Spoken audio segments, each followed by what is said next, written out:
ಇವತ್ತಿನ ಈ ಒಂದು ಫ್ಲೈಟ್ ಪತನದಲ್ಲಿ ಮಹಾರಾಷ್ಟ್ರದ ಉಪಮುಖ್ಯಮಂತ್ರಿ ಅಜಿತ್ ಪವಾರ್ ಬೆಂಕಿಯಲ್ಲಿ ಬೆಂದು ಹೋಗಿದ್ದಾರೆ. ಅವರ ಸಾವಿನ ಕುರಿತು ತನಿಖೆಗೆ ಈಗ ಮಹಾರಾಷ್ಟ್ರ ಸರ್ಕಾರ ಆದೇಶ ಹೊರಡಿಸಿದೆ.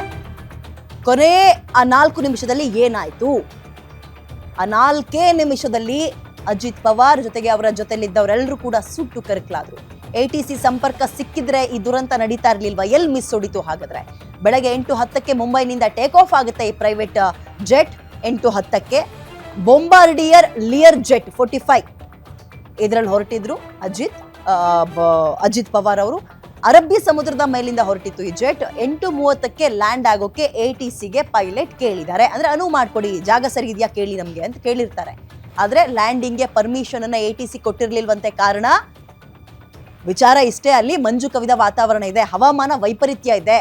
ಹಾಗಾಗಿ 8:42ಕ್ಕೆ ಲ್ಯಾಂಡಿಂಗ್ಗೆ ಪೈಲಟ್ ಅಪ್ರೋಚ್ ಮಾಡಿದ್ದಾರೆ ಮತ್ತೆ. ಸೊ ಅಲ್ಲಿ ತನಕ ನೀನು ಮೇಲೇನೆ ಸ್ವಲ್ಪ ಟೈಮನ್ನ ಪಾಸ್ ಮಾಡ್ತಾ ಇರು, ಇಲ್ಲಿ ಪರಿಸ್ಥಿತಿ ಸರಿಯಾಗಿಲ್ಲ, ರನ್ವೇ ಕಾಣಿಸ್ತಾ ಇಲ್ಲ ಅಂತ ಹೇಳಿರ್ತಾರೆ. ಸೊ ಆ ಕೊನೆ ಕ್ಷಣದಲ್ಲಿ ಏನಾಯ್ತು? ಕೊನೆ 4 ನಿಮಿಷ ತುಂಬಾ ಮೇಜರ್, ಈ ಗೋಲ್ಡನ್ ಅವರ್ ಅಂತಾರಲ್ಲ, ಅದು ಸಿಕ್ಕೇ ಇಲ್ಲ ಅವ್ರಿಗೆ ಪಾಪ.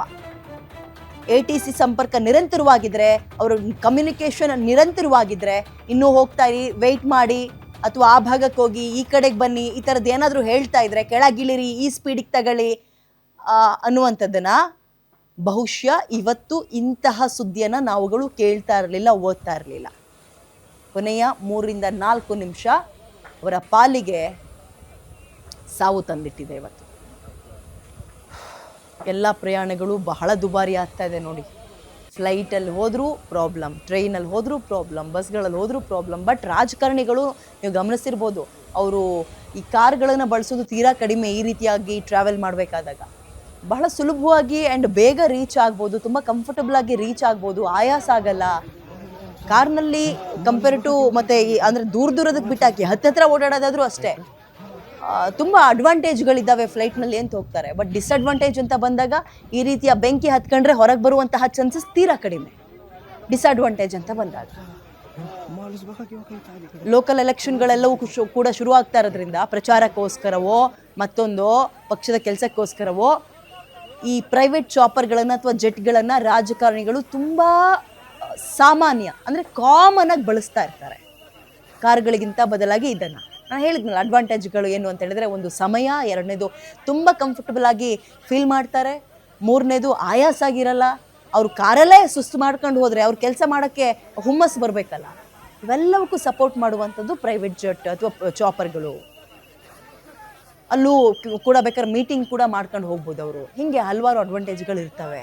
ಬಟ್ ಆ ಅಡ್ವಾಂಟೇಜೇ ಡಿಸ್ಅಡ್ವಾಂಟೇಜ್ ಆದಾಗ ನೋಡಿ ಇಂಥ ಸಾವುಗಳು ಶುರುವಾಗುತ್ತೆ.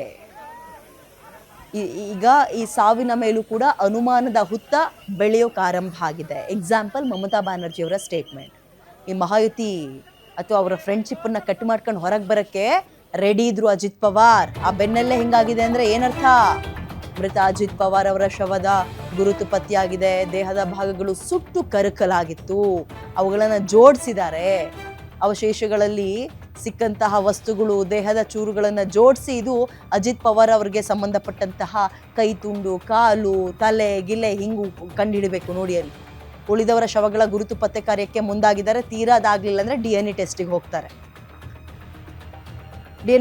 ಹೋಗ್ತಾರೆ ಅಷ್ಟೇ, ಮೂಳೆ ಗಿಳೆಯನ್ನು ತಗೊಂಡು.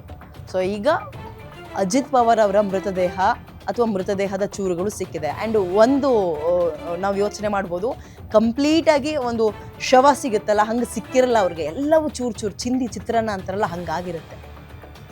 ಅವ್ರು ಹಾಕ್ಕೊಂಡಿದ್ದಂತಹ ವಾಚು, ಉಂಗ್ರ ಗಿಂಗ್ರ ಅಥವಾ ಕಡ್ಗ ಗಿಡ್ಗ ಕೈಗೆ ಹಾಕ್ಕೊಂಡಿದ್ರೆ ಇಂಥವುಗಳ ಮುಖಾಂತರ ಪತ್ತೆ ಹಚ್ಚಿದ್ದಾರೆ. ಬಟ್ಟೆ, ಸುಟ್ಟು ಕರಕಲಾಗಿರೋ ಬಟ್ಟೆಯಲ್ಲಿ ಎಲ್ಲಾದರೂ ಚೂರು ಪಾರು ಕಂಡಾಗ ಓಕೆ, ಯಾಕಂದರೆ ಇವ್ರುಗಳು ಹಾಕೋ ಬಟ್ಟೆಗೂ ಆ್ಯಂಡ್ ಅಂಗರಕ್ಷಕರು ಹಾಕುವಂತಹ ಬಟ್ಟೆಗೂ ವ್ಯತ್ಯಾಸಗಳಿರುತ್ತೆ. ಸೊ ಇವರ ಈ ವೈಟ್ ಕಲರ್ ಗಿಬ್ಬ ಇಂಥದ್ದೇನಾದ್ರು ಸುಡದೆ ಉಳ್ಕೊಂಡಿರೋದಿದ್ರೆ ಇಂಥವುಗಳು ಕಂಡಿಡ್ದಿರ್ತಾರೆ.